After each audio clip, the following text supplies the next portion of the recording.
Okay, so I'm not aware of this, but the parole board that Andrew Cuomo and Kathy Hochul and those gangsters helped put together have released 36 convicted cop killers back onto the streets. Can you give me some insight on exactly what's happening there and how these people are getting back out? Well, the sad reality is that we have a state parole board that has shifted to the left so greatly that there's no criteria in releasing these prisoners, these inmates who had cold-bloodedly killed police officers.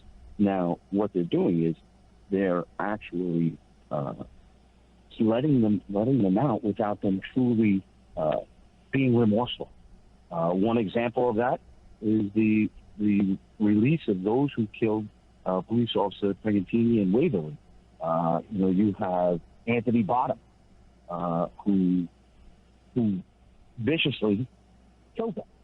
And this is something that's going on, and it's not stopping. It's getting worse. Where every month it seems that there's a cop killer released from prison. So, what does Kathy Hochul have to say about this? Because this is happening on her watch. There was already bad blood between Mayor de Blasio and the NYPD, but it seems like the NYPD would have no use for this kind of policy from Kathy Hochul. What does she have to say for herself? Well, unfortunately, she's been silent on this. And, Kevin, I'm a retired lieutenant from the New York City Police Department. And some of these police officers that were killed, viciously killed in the line of duty, and their murderers have been released from prison, I worked in those areas. We had police officer Anthony Montemillo. I was a sergeant in the 6-7. He was killed in the 6-7. I got there after that incident, but I can't tell you the heartbreak that the officers that I served with there that knew him personally felt.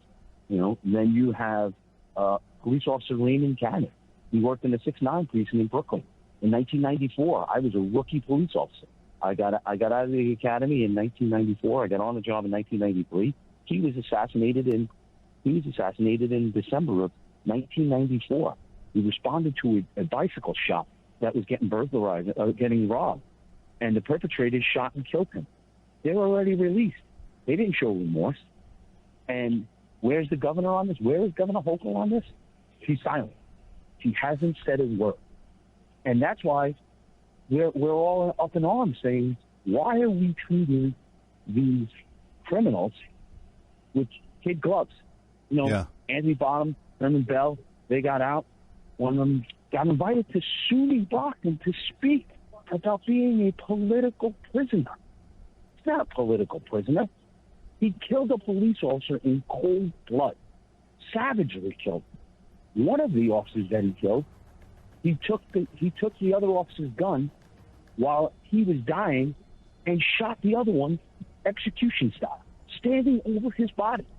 These are the individuals that we're letting out of prison that show no remorse and then want to go on a speaking tour about talking about being political prisoners. It's unacceptable. And Mike Reilly, you're doing a great job on the South Shore of Staten Island. Keep fighting the fight in Albany for your constituents. But this is one of the reasons, friend, why you've got to get out and support Lee Zeldin. He wants to clean this up. His lieutenant governor, Ms. Esposito, she wants to do the same thing. NYPD herself. You got to get out and you got to make change if you want change to occur. Mike Reilly, thanks for being with us. Kevin McCullough coming right back.